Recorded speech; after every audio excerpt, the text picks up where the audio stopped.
Et pour terminer, le Centre de recherche en finances publiques et développement local, CREFDEL, tire la sonnette d'alarme à travers un rapport sur l'opacité et l'incohérence de chiffres dans le secteur extractif congolais.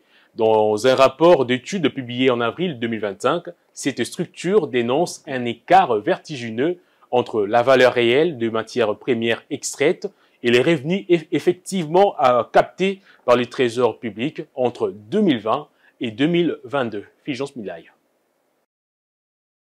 Selon les données compilées à partir des rapports de l'Initiative pour la transparence dans les industries extractives ITIE et des lois des finances publiques, le CREFDEL estime à 71,3 milliards de dollars américains la valeur réelle des ressources minières produites entre 2020 et 2022. Pourtant, les recettes budgétaires effectivement perçues dans les gouvernements congolais ne s'élèvent qu'à 12,5 milliards de dollars américains, soit à peine 17,5% de richesses générées. Les secteurs extractifs représentent environ 65% des recettes de l'État congolais, mais restent minés par les dysfonctionnements.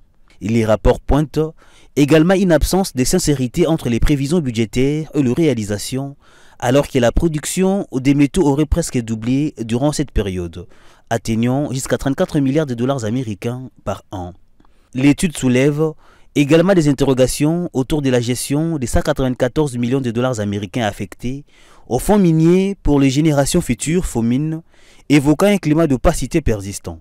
Face à ces constats inquiétants, le CREFDEL recommande une série de mesures pour améliorer la captation des recettes issues des industries extractives, notamment l'implémentation effective des plateformes Logirad 10 et ISIS Régie 11, destinées à tracer le flux financier et automatiser les encaissements, la responsabilité des gestionnaires publics par une comptabilité transparente et des sanctions en cas de détournement, la mise en place d'un système informatisé et interconnecté et réduisant les contacts humains, souvent source des fraudes.